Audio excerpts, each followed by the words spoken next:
Bonjour à toutes et à tous et bienvenue dans Au quotidien de ce lundi 6 mai. Au sommaire de ce journal en toute image, la gestion de l'eau, un sujet prégnant pour le conseil départemental. Découverte de la station d'épuration d'Ivry-le-Paulin dans cette édition. Une exposition à Luché-Pringé sur la période de l'occupation. Le village, lieu stratégique de l'armée allemande pendant la guerre.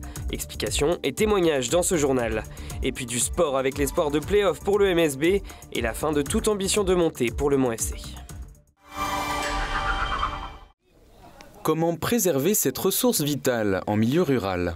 Le département a mis en place une stratégie dans les usines de traitement d'eau potable en faisant appel au SATES, le service d'assistance technique aux exploitants de stations d'épuration.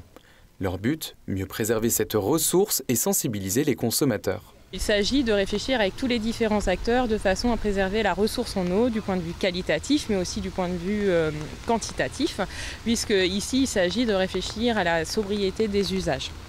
Effectivement, dans le cadre du réchauffement climatique, les épisodes de sécheresse ont bien montré que la ressource en eau était précieuse, et là d'autant plus. 298 stations sont suivies par ce service dans le département, un soutien très considéré par les élus. Sans eux, nous les élus, on est incapables de gérer une station d'épuration de ce type, puisqu'on a une station équivalente 2000 habitants.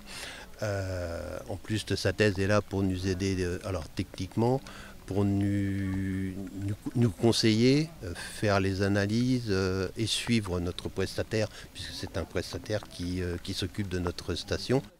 Depuis sa mise en place dans le département, ce programme de soutien a permis de réaliser des économies d'eau considérables. En 2023, 700 000 litres d'eau ont été économisés en Sarthe. Un nouveau maire à Saint-Marc-la-Brière. Après 8 démissions et un décès ce début d'année, la préfecture a convoqué un nouveau scrutin. L'élection municipale partielle s'est tenue dimanche 5 mai. Jacky Suru, appartenant à la liste d'opposition Agir autrement pour Saint-Marc-la-Brière, est élu avec plus de 60% des suffrages, ce qui offre 19 sièges sur 23 au conseil municipal de Saint-Marc-la-Brière pour le parti de Jacky Suru. Un coup dur pour la liste du maire sortant Patrice Vernet, menée par l'ancien adjoint aux finances Damien Cristiani, qui n'atteint pas les 50% avec 4 sièges pour sa liste électorale. Vendredi 10 mai, la première réunion du conseil briérois se tiendra pour officialiser cette élection. Le mandat du nouveau maire se terminera comme prévu en 2026.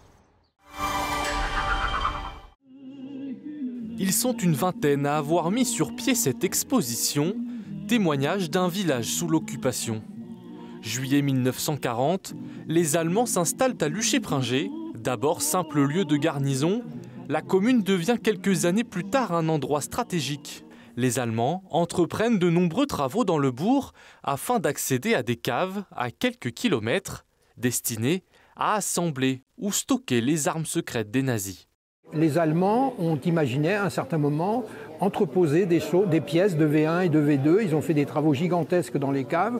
Donc il y avait quelques centaines de soldats allemands. Et puis il y avait aussi des prisonnières et des prisonniers russes. Et donc c'était un lieu important sur le plan de l'organisation militaire allemande.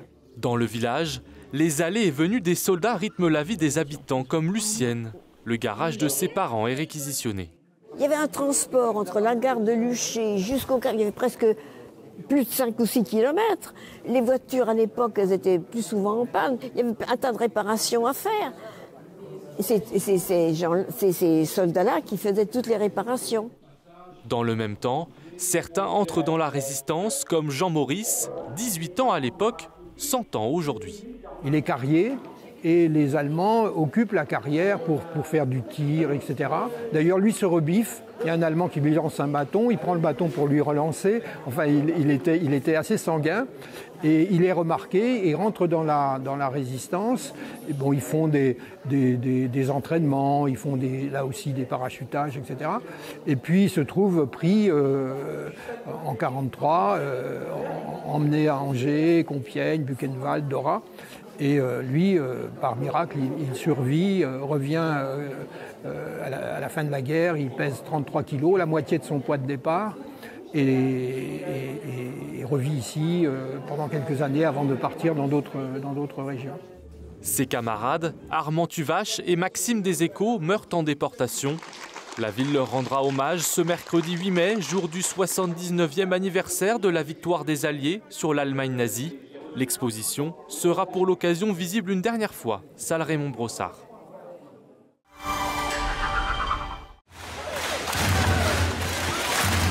Un clapping lancé par Elric Delors à Antares ce dimanche. L'entraîneur qui quittera le club en fin de saison disputait peut-être son dernier match à domicile. Peut-être parce que le MSB peut encore croire au play-off après sa victoire contre Limoges 101-75. Pour prétendre à la phase finale, il faut que les Sartois gagnent à Dijon en soignant le goal average et que dans le même temps leur concurrent s'incline. Il reste donc un petit espoir. Moi j'y crois personnellement. Après on sait qu'il faut qu'on gagne, même si on gagne à Dijon, ça se trouve on fera pas les playoffs, mais bon. Au moins on continue un peu pour jouer pour quelque chose, il y a des équipes qui jouent pour rien. Donc on a la chance de pouvoir jouer pour quelque chose la semaine prochaine. Ça montre qu'ils sont encore concernés et que même si la saison a été longue, voilà. Je serais surpris qu'on ne fasse pas un bon match à Dijon. Eux disent adieu à la montée en Ligue 2. Le Mans FC concède le nul sur sa pelouse contre Cholet vendredi. Rapidement réduit à 10 après l'exclusion de Samuel Yohou et mené 2-0. Les 100 et or reviennent au score grâce au 9e but de Mehdi Boussaïd en championnat. Le Mans recolle juste avant la pause grâce à Erwan Colas et prend même l'avantage avec l'entrant Arnold Voula. Mais à 5 minutes du terme, les Choletais, derniers du national, égalisent. Sincèrement, j'étais persuadé qu'on allait le gagner. Si on n'est pas capable de battre le dernier à la maison, on ne peut pas prétendre à autre chose, tout simplement. Match nul et dans le même temps, Martigues s'est imposé. Relégable il y a encore quelques mois et auteur d'une superbe remontée, les joueurs de Mathieu Chabert resteront finalement en 3e division la saison prochaine. Et puis un mot de sport mécanique avec la deuxième manche de l'ELMS ou European Le Mans Series. Inter-Europol Compétition l'emporte aux 4 heures du Castellet. L'écurie polonaise qui avait remporté les 24 heures du Mans en 2023. Prochaine échéance de l'ELMS le 7 juillet à Imola en Italie, quelques semaines après les 24 heures du Mans. C'est la fin de ce journal, votre prochain rendez-vous avec l'actualité dans Au Quotidien ce mardi à 18h30.